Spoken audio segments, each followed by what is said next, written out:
the way the small towns used to be back in the 30s and the 40s.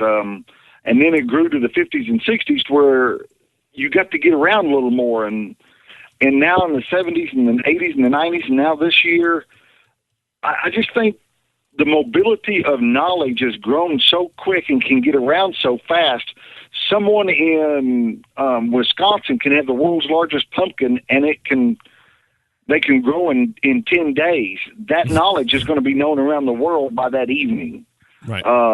So I think as new things come up in meat, in beef, in green beans, the people with the money will want it where they live at, and they're going to pay for it to get it there. And I think that's what's happened. Will it make it better? Is it better for you? Man, what's not better for you? One man's sugar is another man's salt. Salt's good for someone. Sugar's better for someone too. So as far as being better for you, man, I don't know about being better for you.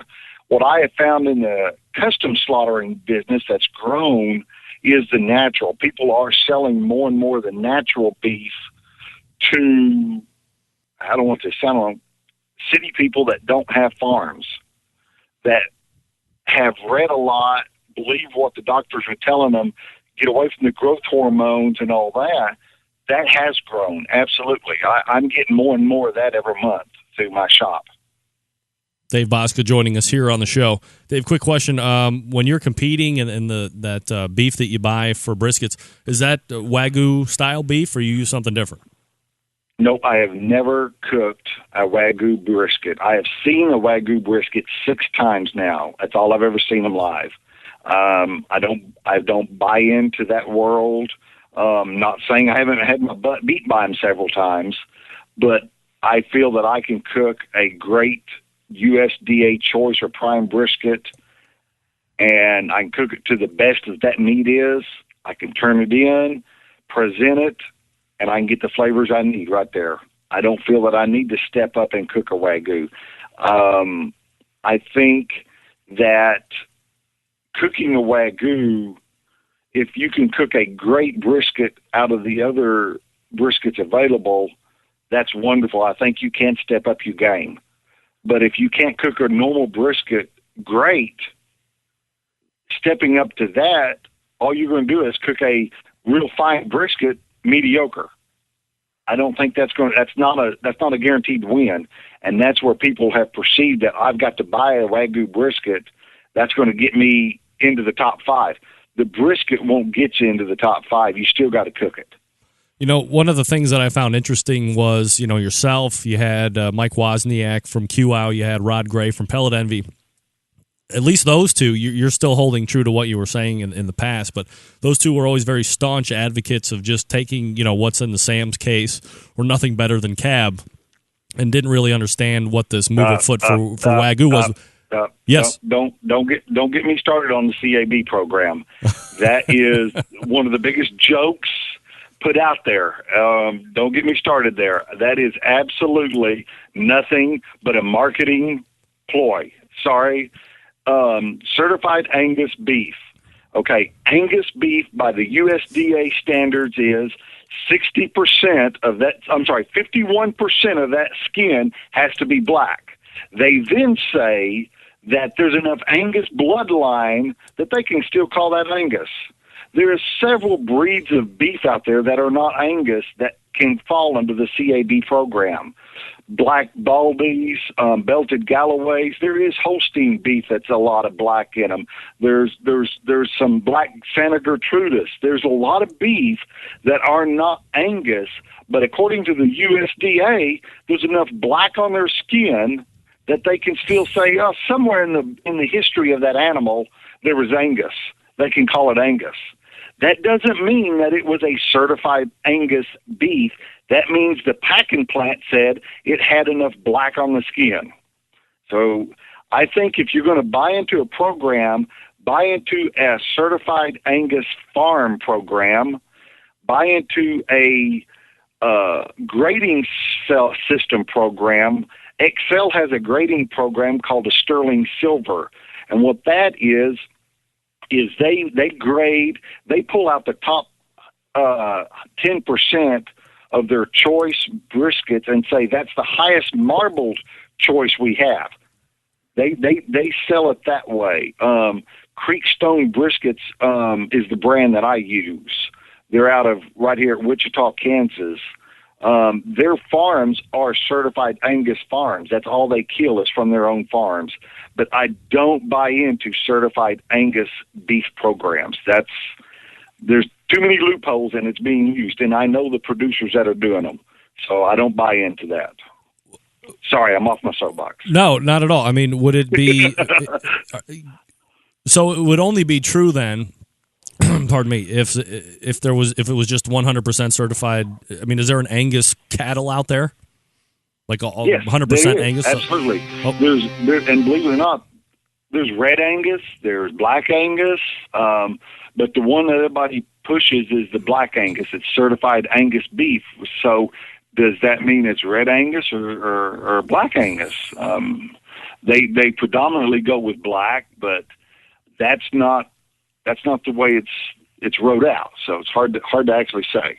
All right, so let me finish the question I was going to ask you before we got this great information that I had no idea you were going to go on. When you see, two pitmasters like that who had made such advocations for just stuff that you could get off the shelf, go to now Wagyu-style briskets, are they just trying to amp it up a little more, or do you think that they're kind of falling into some of this non-realistic glorification of what this Wagyu can do? No, I think that they have fit that into their program. Like I said earlier, they have found the flavor of the beef that works with their cooking, that works with their smoke, that works with their rub.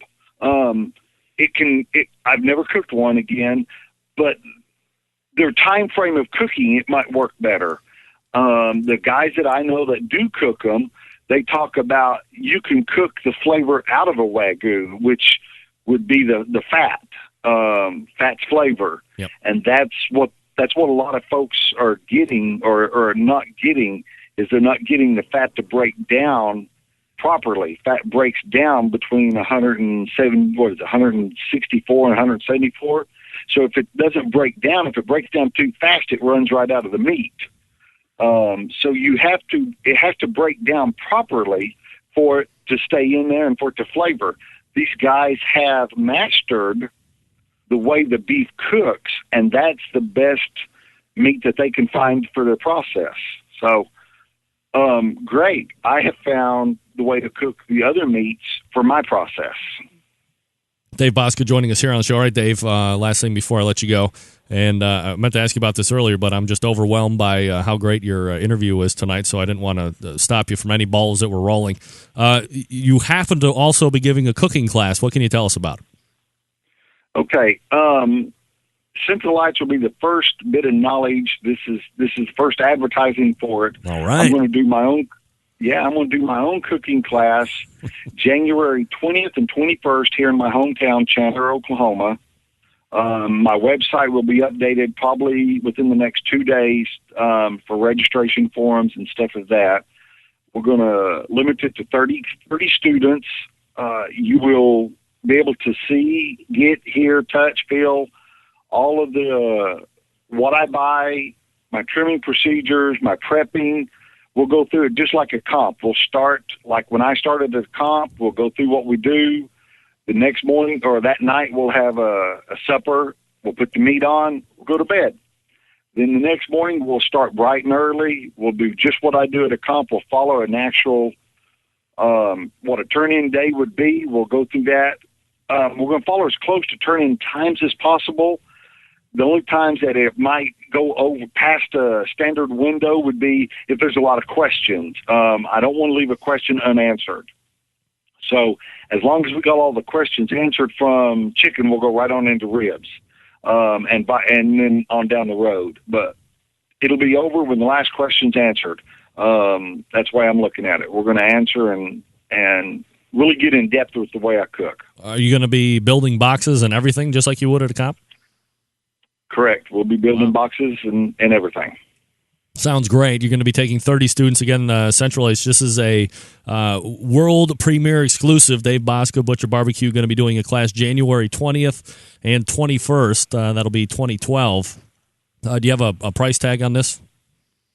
Yeah, we're going to charge $500 a student, $250 for a spouse, because they take up a seat, and that keeps another student from being in there because I'm taking 30 people. That's the way it's going to be.